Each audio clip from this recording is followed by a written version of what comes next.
So what do I think of it? Well, I think this is a lesson in what happens if you prioritise quality over budget, just because you get what you pay for, and in this case, if you pay quite a lot, you get quite a lot. The quality is faultless.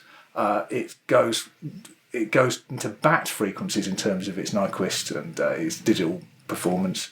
DSD and DXD, which is extremely unusual actually, but that's because it's not particularly easy to do, and it does it exceptionally well.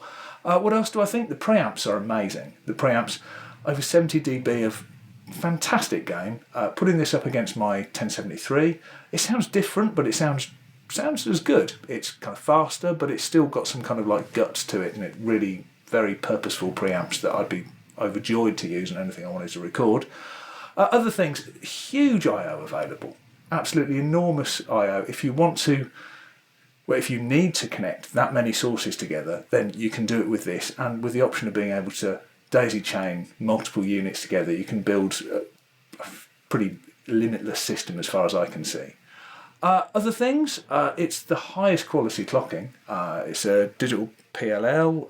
It's as good as any master clock you'd choose to buy, I'm sure. It's certainly that kind of top category. Other things, it's a huge recallable cross-point matrix switcher digital patch bay. If you have complex and changing routing requirements, this should handle it no problem. On the subject of the DAD software, I'm reassured by software that doesn't look too pretty, just because if they're spending their time not on making it look photorealistic and lovely, they're probably spending their time on making sure it works properly, and I like that. Other things, with HDX, this is just the most awesome centerpiece to any studio handling any kind of work, I have to say.